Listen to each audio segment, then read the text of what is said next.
जय Hind and guys, I hope आप सभी बहुत अच्छे होंगे। तो guys, today is my 8th lecture of chemical kinetics. तो आई होप आप सभी बहुत अच्छे से हमारी जो प्रीवियस लेक्चर था उसको आप लोगों ने बहुत अच्छे से देखा होगा। तो गाइज, आज का जो हमारा लेक्चर है that is the molecularity of the reaction. Clear है? तो हम लोग इसके बारे में डिटेल से पढ़ेंगे और टोटल जो कॉन्सेप्ट है हम उसको ट्राई करेंगे कि आपको बहुत ही सिंपल वे में बताया जाए ताकि आपको कोई भी चीज़ रटने की ज़रूरत नहीं पड़े। क्लियर है? तो चलो स्टार्ट करते हैं हम लोग मोलिकुलरिटी। क्लियर है? तो let's see what is the molecularity of the reaction.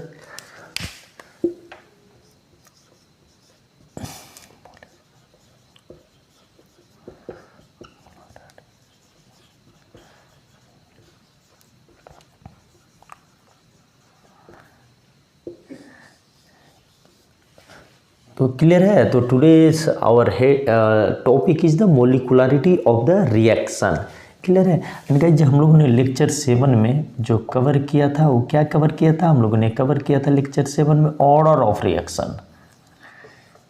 तो इसके सारे जो कॉन्सेप्ट थे वो सारे हम लोगों ने डिस्कस किया था। And then we have done also some numericals related to order of reaction. Clear है? तो चलो हम लोग देखते हैं मोलिकुलरिटी ऑफ द रिएक्शन। हम लोग पहले इसके डेफिनेशन की बातें कर लेते हैं क्योंकि इसके डेफिनेशन में बहुत सारे कॉन्सेप्ट हैं। Then we will discuss about the various factor. Okay, so let's see minimum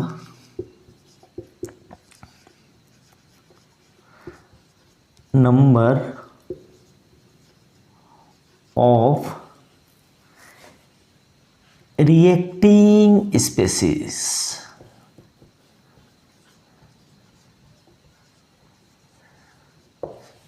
clear है? तो रिएक्टिंग स्पीसीज में क्या क्या हो सकता है? तो यहाँ पे एटम हो सकता है, यस एटम रिएक्ट करता है। मॉलिक्यूल हो सकता है, yes molecule. And then ions हो सकता है, yes ions. And then free radical.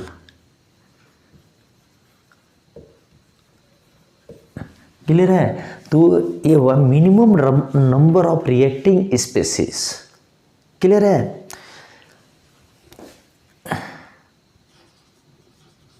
Required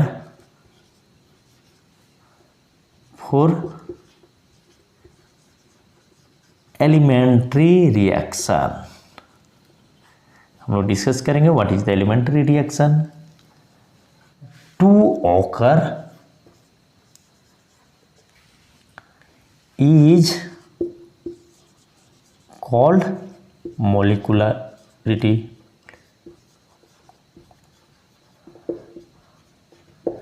the molecularity. But अभी इसका डेफिनेशन हमें क्लियर नहीं हुआ है क्योंकि यहाँ पे ना बहुत सारे जो ऐसे टर्मिनोलॉजी हैं जैसे रिएक्टिंग स्पीसीज, एलिमेंट्री रिएक्शन, तो इस सब के बारे में लोगों को डिस्कस करने का है। क्लियर है? तो चलो अब अपन लोग देखते हैं कि एलिमेंट्री रिएक्शन क्या है। क्लियर है ना? तो guys, reacting species, what is the reacting species? अगर हमें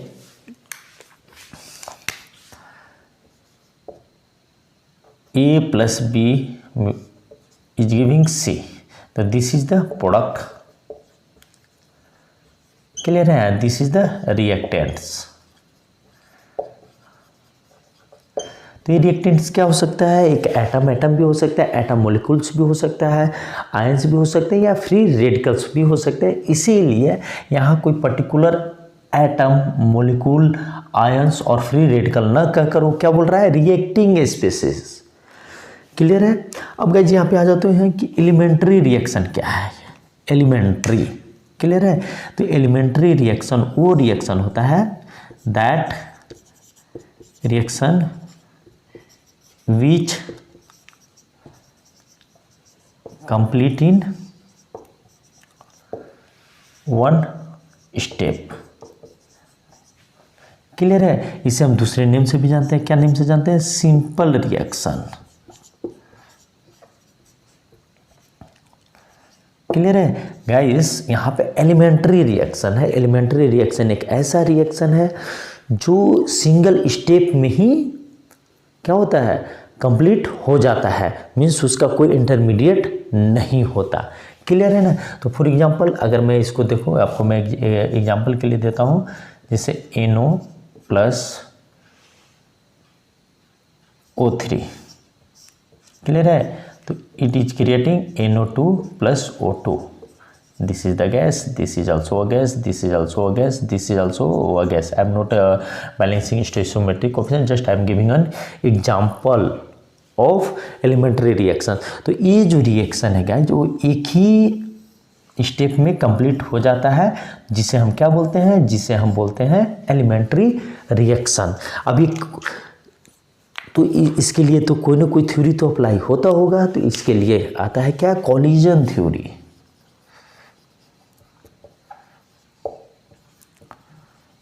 क्लियर है। अभी कोलिजन थ्योरी क्या बोलता है, कोलिजन थ्योरी ये बोलता है कि एक प्रोडक्ट को बनाने के लिए जो दो रिएक्टिंग स्पीसीज है, जो अगर साइमल्टेनियसली एक दूसरे से कोलाइड कर रहे हैं, तब वो रिएक्शन क्या होगा, वन स्टेप में ही कंप्लीट होगा।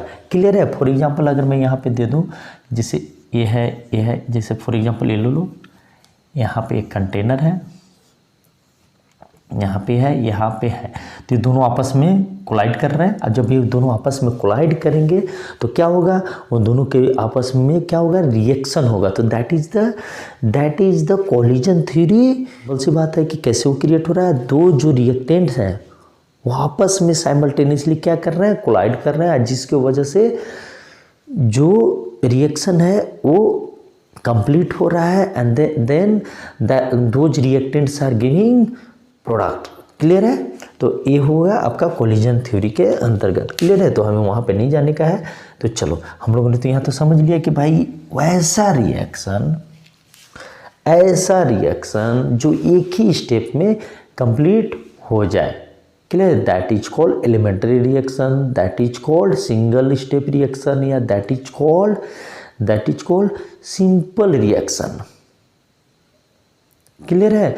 और जो एक स्टेप में न होकर मोर देन वन स्टेप में जो रिएक्शन होता है, वो क्या हो, उसे क्या हम बोलते हैं, उसे हम बोलते हैं कॉम्प्लेक्स रिएक्शन। क्लियर है। तो यहाँ पे देखो, यहाँ पे जो मोलिकुलरिटी की जो बातें हो रही है, तो मोलिकुलरिटी की बातें किसके लिए रही है, सिर्फ और सिर्फ किसके लिए हो रही है, एलिमेंट्री रिएक्शन के लिए बातें हो रही है। If someone is asking about the molecularity of the complex reaction, then it is not significant for the complex reaction, there is no significant। Clear है। तो उसके लिए हमें बताना बहुत मुश्किल है। क्लियर है ना। तो हम इसीलिए जो कॉम्प्लेक्स रिएक्शन होता है उसके रिस्पेक्ट हम मोलिकुलरिटी की बातें नहीं करते। कॉम्प्लेक्स रिएक्शन के केस में हम सिर्फ बातें क्या करते हैं, ऑर्डर ऑफ रिएक्शन की। लेकिन जो एलिमेंट्री रिएक्शन है उसके बारे में दो टर्मिनोलॉजी की बातें करते हैं, एक तो ऑर्डर ऑफ रिएक्शन की और दूसरा मोलिकुलरिटी ऑफ द रिएक्शन की। क्लियर है। तो मोलिकुलरिटी ऑफ द रिएक्शन सिर्फ और सिर्फ किसके लिए होता है, वो होता है सिर्फ और सिर्फ एलिमेंट्री रिएक्शन के लिए। क्लियर है। तो ये हुआ। अब हम लोगों ने तो समझ लिया कि एलिमेंट्री रिएक्शन क्या होता है। क्लियर है। तो चलो, हम लोगों ने तो देख लिया, तो प्लीज़ आप इसे नोट डाउन कर लें। क्लियर है। तो चलो अब हम लोग देखते हैं नेक्स्ट कि some important facts about the molecularity of the reaction.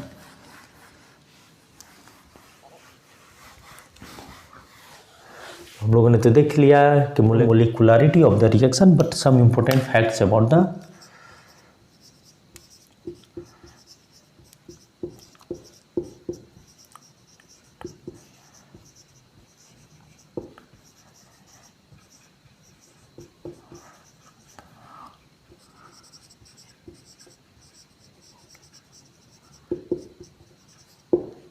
Clear है। तो some important facts about the molecularity.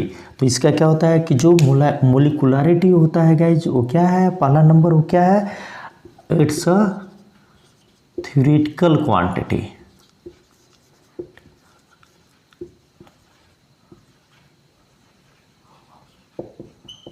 Quantity. Clear है। तो इसका मतलब सेकेंड, ये कैसे कैलकुलेट किया जा सकता है, it is calculated by adding all reactants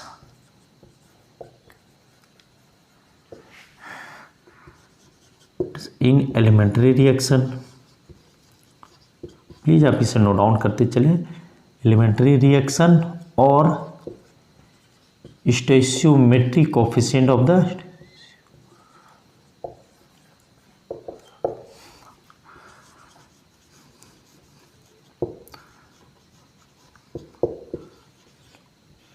reactants in elementary reaction.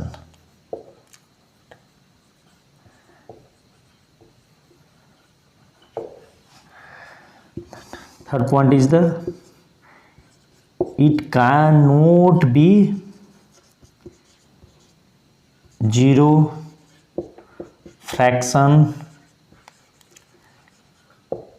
and negative just like order. Clear है? मीन्स व्हाट, जो मोलिकुलरिटी ऑफ द रिएक्शन है वो जीरो नहीं हो सकता, वो माइनस में नहीं हो सकता और वो फ्रैक्शन में नहीं हो सकता। तो चलो हम लोग समझते हैं यहाँ पे physical significance of the molecularity. हम लोगों ने अभी जस्ट जो प्रीवियस जो स्लाइड था उसमें हम लोगों ने क्या देखा, हम लोगों ने देखा है कि व्हाट इज द मोलिकुलरिटी। तो definition of the molecularity is the number of या minimum number of reactant species. तो क्या रिएक्टेंट जो यहाँ पे अगर एक रिएक्शन ए प्लस बी हो रहा है सी और या ए इज गिविंग बी, तो ए रिएक्टेंट है तो इसका मिनिमम नंबर जो रिक्वायर्ड है किसके लिए, एक एलिमेंट्री रिएक्शन के लिए, तो क्या ये नंबर्स इनका जो मिनिमम नंबर है वो क्या जीरो हो सकता है? अगर जीरो होता है तो फिर कोई रिएक्शन ही नहीं होगा। क्या निगेटिव में हो सकता है? तो नहीं। क्लियर है? मीन्स कोई ना कोई तो नंबर होगा। क्लियर है? या ये फ्रैक्शन में हो सकता है क्या? मीन्स एक कंटेनर है, यहाँ पे देखो एक कंटेनर है, यहाँ पे एक ए है और यहाँ पे बी है, तो फ्रैक्शन मीन्स सपोज लो 0.5, तो it means as per the collision theory क्या होगा इसका, अगर हम यहाँ 0.5 बोलते हैं मीन्स इस मॉलिक्यूल का या इस एटम का 0.5 पार्ट ही इससे कोलाइड कर रहा है। तो क्या ऐसा होता है क्या? नहीं। या तो टकराएगा तो भाई पूरा का पूरा कोलाइड करेगा दूसरे मॉलिक्यूल से, ऐसा थोड़ी होता है कि इसका आधा पोर्शन कोलाइड करेगा और आधा पोर्शन कोलाइड नहीं करेगा। तो इसलिए इसका वैल्यू भी फ्रैक्शन में नहीं हो सकता। क्लियर है? तो ये सारे जो पॉइंट है, it can not be zero, fraction and negative. Clear है? तो इस तरह से हम लोगों ने देखा है कि जो इम्पोर्टेंट पॉइंट था या प्लीज इसे नोट डाउन कर ले। क्लियर है? अब यहाँ पे देखो स्टोइचियोमेट्रिक कोएफिशिएंट को आप ऐड कर लो या adding all reactants in elementary reaction. Clear है? अब जैसे मैं यहाँ पे एक एग्जांपल लेता हूँ कि भाई जैसे उस केस में हम लोगों ने क्या लिया था, NO gas plus O3 gas is giving NO2 and this one is the O2 gas. Clear है? तो अब यहाँ पे देखो, यहाँ पे अगर आपसे कोई मोलिकुलरिटी के बारे में पूछता है कि इस जो रिएक्शन है और इफ यहाँ पे अगर मेंशन है if reaction is elementary. Clear है? तो अगर यहाँ से आपसे कोई पूछता है कि what is the molecularity of this reaction, तो मोलिकुलरिटी ऑफ दिस रिएक्शन क्या है, यहाँ पे नंबर ऑफ रिएक्टेंट्स कितने हैं, NO 1 और यहाँ पे O3 1 + 1 = 2। अगर इसका हम स्टोइचियोमेट्रिक कोएफिशिएंट की भी बातें करें तो कितना है, 1 + 1 = 2। क्लियर है? तो इस तरह से हम मोलिकुलरिटी को फाइंड कर सकते हैं। क्लियर है ना? तो that is the molecularity of the reaction, how you calculate molecularity of the reaction. Clear है? तो मोलिकुलरिटी है वो किसके लिए है, सिर्फ और सिर्फ एलिमेंट्री रिएक्शन के लिए है। क्लियर है? तो चलो हम लोग देखते हैं classification of elementary reaction on the basis of molecularity.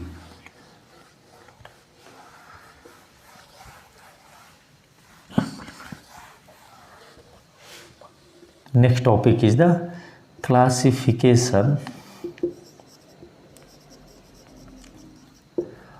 of elementary reaction. Elementary reaction means simple reaction that is being completed in only one step. Clear है? Elementary reaction.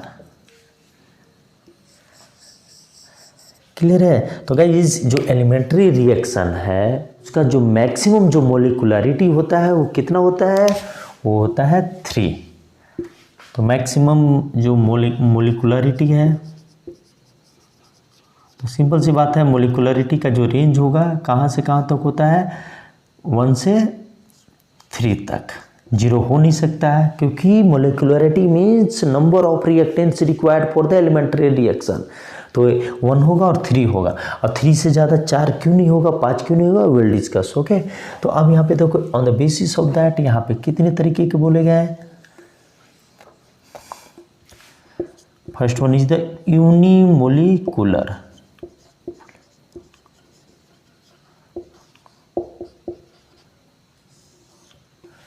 तो आप यहाँ पे देखो NH4 NO2 aqueous and this one is the N2 and then it is giving A2H2 in liquid form.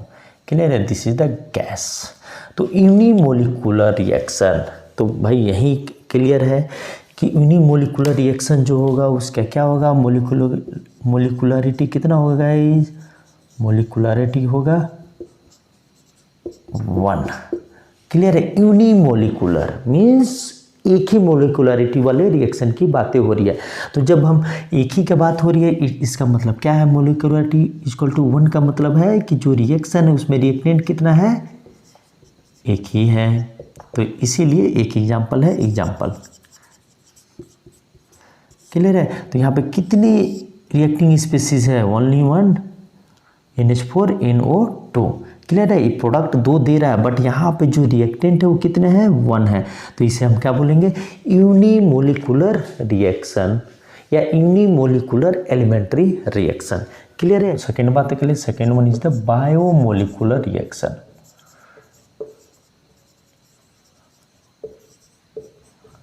Clear है? तो biomolecular reaction में आप एग्जांपल ले लो. क्या? NO gas plus O3 gas is giving NO2 gas plus O2 gas. Clear है? तो अब यहाँ पे देख लो, तो यहाँ bimolecular means molecularity equal to 2. Clear है? तो यहाँ पे मोलिकुलरिटी क्या आया? इस 2 आया. It means what? It means 2 means आप इसको समझो. आपने अगर इसको समझ लिया तो आपके लिए मोलिकुलरिटी बहुत ही सिंपल हो जाएगा. 2 means number of reactant species required for the elementary reaction to occur. Clear है? तो अब यहाँ पे देखो, तो यहाँ पे कितने हैं? This one is the 1, this one is the second. तो 1 + 1 इज इक्वल टू 2. क्लियर है? यहाँ हम इसके जो स्टोइचियोमेट्रिक कोफिशिएंट हैं जो रिएक्टेंट के एक रिएक्शन में हम उसे भी ऐड कर सकते हैं. क्लियर है? तो अब यहाँ पे देखो, यहाँ पे इनो का कितना है स्टोइचियोमेट्रिक? 1 और O3 का 1, देन इट इज 2. क्लियर है? अगर यहाँ पे 2 होगा इसका मतलब क्या है कि 2 जो इनो है उसके 2 मोलिक्यूल्स हैं और ऑक्सीजन के 1 मोलिक्यूल्स है. 3 मोलिक्यूल्स टोटल है जो कि रिएक्टेंट है. तो यहाँ पे मोलिकुलरिटी कितना हो जाएगा गाइज? यहाँ पे मोलिकुलरिटी हो जाएगा 3. क्लियर है? तो this one is the second. तो प्लीज़ आप इसे नोट डाउन कर लें and then will go for the third one is the trimolecular reaction. ये बहुत ही रेयर हो. Third one is the trimolecular reaction.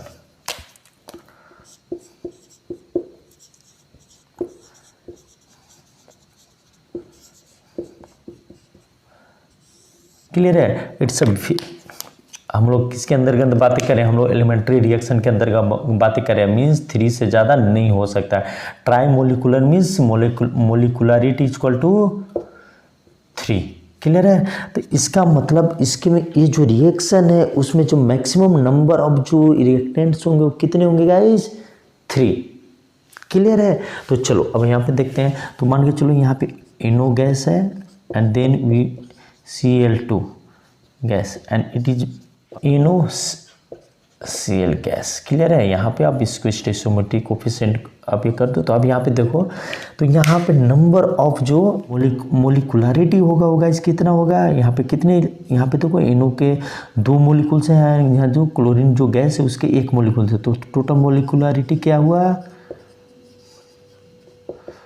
Molecularity क्या हुआ यहाँ पे 3 हुआ। क्लियर है। तो 2 + 1 3। तो भाई अब सर ट्राई टेट्रा हम लोगों ने तो ट्राई तक तो पढ़ लिया, but sir why not tetra. Clear है। तो ये हम लोगों ने देखा 3, तो सर टेट्रा, अगर मैं टेट्रा मोलिकुलर रिएक्शन बोलूँ तो क्यों नहीं मोलिकुलर रिएक्शन। क्लियर है। तो ये क्यों नहीं होता है, अगर कोई आपसे बोलता है कि टेट्रा मोलिकुलर रिएक्शन, क्योंकि मोलिकुलर मीन्स यहाँ पे मोलिकुलरिटी की बातें हो रही है। अगर आपने मोलिकुलर बोल दिया it means we are talking about the elementary reaction. तो क्यों नहीं सर 3 से ज़्यादा क्यों नहीं करते, और वो भी 3 भी जो है वो बहुत ही रेयर है। देन वाई, मैंने बहुत कम ऐसा रिएक्शन पाया जाता है, बट फिर भी कुछ रिएक्शन है, जैसे ये रिएक्शन है तो ये पाया जाता है। क्लियर है। तो but sir tetra molecular reaction क्यों नहीं, तो गाइज यहीं पे क्या आता है, यहीं पे जो कॉन्सेप्ट आता है, चलो इसको आप लिख लो, मैं इसको डिस्कस करता हूँ। तो गाइज यहीं पे जो कॉन्सेप्ट आता है that concept come about the complex reaction. Clear है। कॉम्प्लेक्स रिएक्शन क्या है, कॉम्प्लेक्स रिएक्शन इज द जिसमें जो नंबर ऑफ जो रिएक्टेंट स्पेसीज हैं वो 3 से ज़्यादा हो सकते हैं, 2 से ज़्यादा हो सकते हैं। क्लियर है। और जो एक स्टेप में न होकर वो मेनी स्टेप में रिएक्शन को प्रोसीड करता है, देन ये रिएक्शन कंप्लीट होता है। इट मीन्स जो कॉम्प्लेक्स रिएक्शन है, जो रिएक्टेंट है पहले वो क्या एक इंटरमीडिएट बनाते हैं, चूँकि इंटरमीडिएट बहुत अनस्टेबल होता है तो फिर से वो जो सेकेंड स्टेप है या थर्ड स्टेप है उसमें फिर से वो आपस में मिलके रिएक्टेंट के साथ क्या बनाते हैं, प्रोडक्ट बनाते हैं। क्लियर है। तो यहीं पे जो कॉन्सेप्ट है कॉम्प्लेक्स रिएक्शन का है। तो बट हम लोग इसको जो कॉलिजन थ्योरी है उसके अकॉर्डिंग समझते हैं। ये कंटेनर है। क्लियर है। ये जो 2 मोलिकुल है एक एट अ सेम इंस्टेंट, ये दोनों आपस में जो कोलाइड है, क्लियर है ना, ये दोनों जैसे ए और बी है, ये दोनों को आपस में कोलाइड करने का जो प्रोबेबिलिटी है ज़्यादा है। क्लियर है। तो इसका मतलब क्या हुआ कि मतलब जितना जल्दी या जितना इनका संभावना ज़्यादा एक रिएक्शन के साइमल्टेनियसली जो कोलाइड कर रहा है आपस में तो ज़्यादा है, तो इसका मतलब क्या है कि वो रिएक्शन बहुत जल्दी कंप्लीट होगा। In other way we can say hit वो रिएक्शन सिंगल स्टेप में होगा। क्लियर है। अब यहीं पे देखो एक मैंने यहाँ पे लिया है C। अब देखो ये जो ये कंटेनर है, कंटेनर में तो ये सारे जो मोलिकुल्स हैं, ए का भी मोलिकुल्स है, बी का भी मोलिकुल्स है और सी का भी मोलिकुल्स है, ये तीनों अवेलेबल है। तो हमें एक ऐसा मोमेंट ढूंढना होगा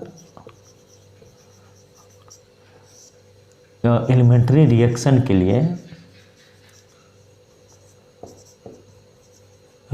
लिए जिसमें तीनों आपस में एक साथ टकराए। तो इनका प्रोबेबिलिटी कितना है, हो सकता है ए सी से टकरा रहा है, बी सी से टकरा है, ए बी से टकरा है, लेकिन ऐसा एक मोमेंट हो कि तीनों आपस में टकरा है, माने ए बी से टकरा रहा है, ए बी से टकरा रहा है, ए बी से टकरा है, बट एक ही मोमेंट पे। तो ये जो प्रोबेबिलिटी है, ऐसा होने की जो प्रोबेबिलिटी वो कितना ज़्यादा है, बहुत ही कम है। क्लियर है। तो दैट इज कॉल्ड एलिमेंट्री, तो that is called try molecular reaction. Clear है। अब यहाँ पे देखो अगर जब हम एलिमेंट्री रिएक्शन की बातें करते हैं तो मेरे माइंड में एक ही चीज़ आना चाहिए, क्या, single step reaction. Single step reaction के लिए क्या है कि जितने भी जो मॉलिक्यूल्स हैं, जो रिएक्टेंट स्पेसीज हैं, वो आपस में साइमल्टेनियसली एक दूसरे से टकराएंगे तो सिंपल जो रिएक्शन में वो देन आपस में एक मोमेंट में ही आपस में सभी लोग एक दूसरे से जब कोलाइड करेंगे तब वो रिएक्शन प्रोसीड होगा। That is called single step reaction और सिंपल रिएक्शन। क्लियर है। अब यहीं पे चलो, यहाँ पे फॉर एग्जाम्पल ये डी है, तो आप ऐसे समझो कि जो डी है, डी को भी आपस में टकराना है, डी को ए से भी टकराना है, डी को बी से भी टकराना है, डी को मैंने यहाँ पे जितने भी जो मोलिकुल्स है हर किसी को यहाँ पे 3 जो अदर्स मोलिकुल्स हैं उनसे कोलाइड करने का है। क्लियर है। तो क्या ऐसा मोमेंट आएगा क्या कि चारों एक ऐसा कोई मोमेंट हो कि चारों एक दूसरे को, एक तीसरे को, एक चौथे को, चारों कोलाइड कर रहे हैं, चारों एक दूसरे को कोलाइड कर रहे हैं? तो ऐसा मोमेंट आएगा नहीं। इसीलिए गाइज ऐसा मोमेंट बहुत है, मीन्स इसका जो प्रोबेबिलिटी है एकदम ऑलमोस्ट 0 है। इसीलिए गाइज यहाँ 3 से ऊपर जो मोलिकुलरिटी होता है वो होती नहीं है।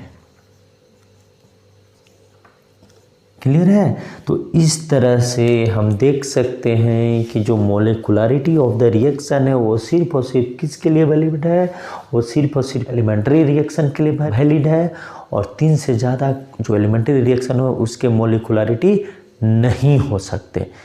क्लियर है। तो ये सारे जो थ्योरेटिकल पार्ट थे regarding molecularity of the reaction. तो चलो हम लोगों ने जो प्रीवियस लेक्चर में पढ़ा था क्या है कि order of the reaction and molecularity of the reaction, तो दोनों के बीच में क्या डिफरेंसेस हैं।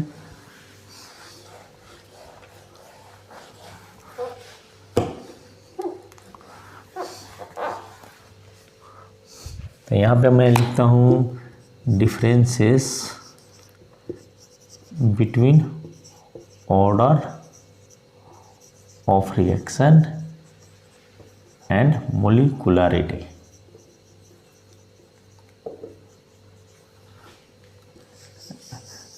ये बहुत सारे जगह ये सारे क्वेश्चन थ्योरेटिकल जो क्वेश्चन होते हैं गाइस जो पूछे जाते हैं, तो चलो हम लोग 1 बाय 1 समझते हैं। This is the order and this is the molecularity.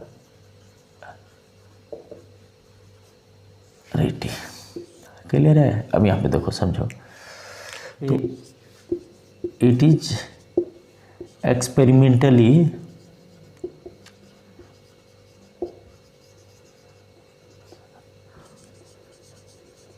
reduced quantity। Clear है। And here is the it is a theoretical quantity, it means quantity, it means what, it means what, it means जो order of reaction है वो क्या होता है, वो हम उसको by looking at chemical reaction या by looking at balanced chemical equation हम सिंपली उसे लिख नहीं सकते, क्योंकि जो ऑर्डर ऑफ रिएक्शन है उसका सिर्फ एक ही तरीका है। वो तरीका क्या है कि हमें इसको एक्सपेरिमेंटली डिड्यूस करना पड़ेगा। बट ये जो मोलिकुलरिटी ऑफ द रिएक्शन है वो क्या है, थ्योरेटिकल क्वांटिटी है, means it based on the number of reactants participating in the chemical reaction. Clear है। चलो अब दूसरा पॉइंट है, it is determined by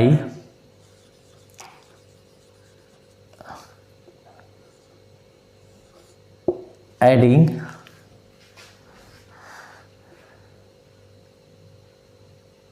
exponent of concentration of the reactant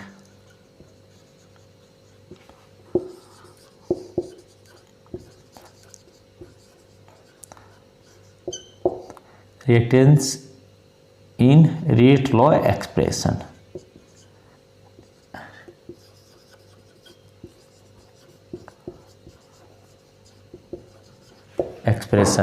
वही वाला सिंपल सी बात है, R इक्वल टू यहाँ पे जो था ये कॉन्सेंट्रेशन का जो टर्मिनोलॉजी था। गाइस आप सेंटेंस में मत जाना, सेंटेंस आप अपने लैंग्वेज में बना सकते हो, बस आपके पास कॉन्सेप्ट होना चाहिए। तो हम यहाँ पे क्या करते थे, हम यहाँ पे करते थे n equal to that is the order x plus y. Clear है। That is called overall order of the reaction. Clear है। अब यहाँ पे सेकंड पॉइंट में यहाँ पे आ जाओ, यहाँ पे क्या होगा, molecularity it's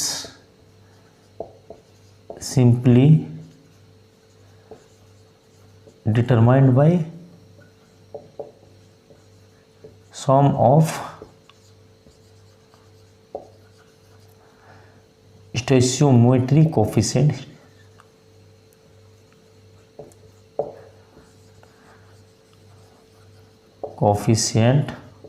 of elementary reaction. अगर एग्जाम में या क्वेश्चन में अगर एलिमेंट्री रिएक्शन नहीं दिया है, then we can't calculate molecularity of the reaction. Clear है? आई थिंक ये दोनों पॉइंट आपके क्लियर हुए होंगे। मीन्स यहाँ पे A plus B is giving C, then here is the molecularity will be 1 + 1 = 2. Yeah, it is simply determined by the sum of the stoichiometric coefficient of the elementary reaction, yeah, by adding number of reactant participating in the elementary reaction. Clear है? तो चलो हम लोग देखते हैं third point. आप please इसे note down कर लो और देन तो चलो हम लोग देखते हैं थर्ड पॉइंट। क्लियर है? तो यहाँ पे third point is the, I hope आप मेरे साथ साथ आप भी अपने नोटबुक में इसे लिखते जा रहे हो। तो अगर मैं इरेज भी कर रहा हूँ तो I think there will be no issue. Clear है? Third point,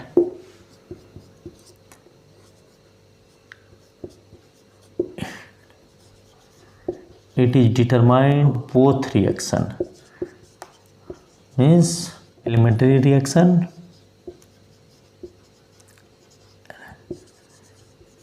and as well as complex reaction. Clear है? और यहाँ पे गाइज क्या होगा, यहाँ third point, there is no significance for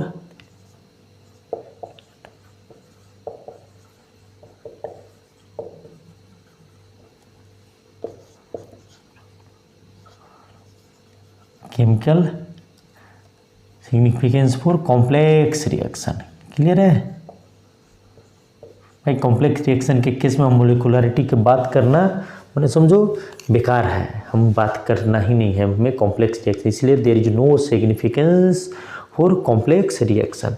clear है? अब यहाँ पे देखो fourth point is the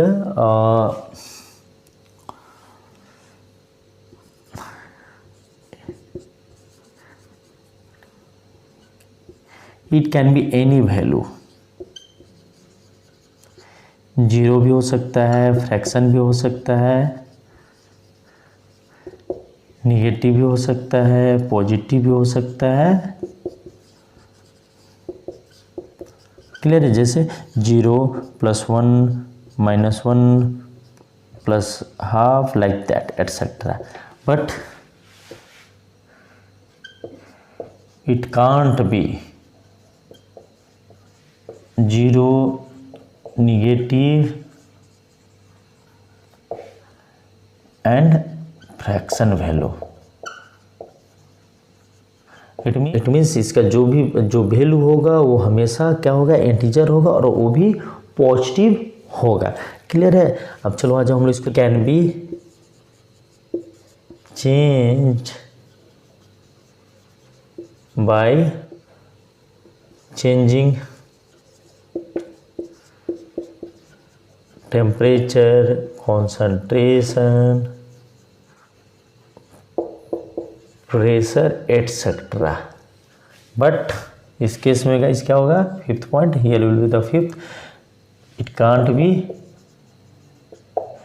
change in such way, में जिस तरह से जो हम ऑर्डर ऑफ रिएक्शन को चेंज कर सकते हैं उस तरह से हम मोलिकुलरिटी को चेंज नहीं कर सकते। क्यों नहीं कर सकते?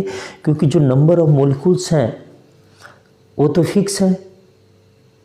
क्लियर है? तो इसलिए जो मोलिकुलरिटी है वो विथ रिस्पेक्ट टू ऑर्डर, उसका जो फीचर्स है वो थोड़ा डिफरेंट हैं।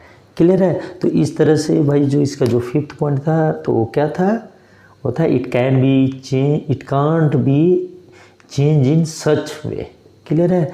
तो गाइज आई थिंक ये जो मोलिकुलरिटी है ऑफ द रिएक्शन है, जो कि लेक्चर नंबर 8 था केमिकल काइनेटिक्स का, वो आपको समझ में आया होगा। और जो जो प्रीवियस लेक्चर था, lecture number 6 and lecture number 7, that is based on totally order of the reaction. तो ये सारे जो लेक्चर हैं मैंने कोशिश किया आपको बहुत ही सिंपल वे में बताने का, ताकि आपको कोई भी चीज़ याद रखने की ज़रूरत नहीं पड़े। तो चलो आप लोग बहुत अच्छे से पढ़ाई करो। जय हिंद, जय भारत।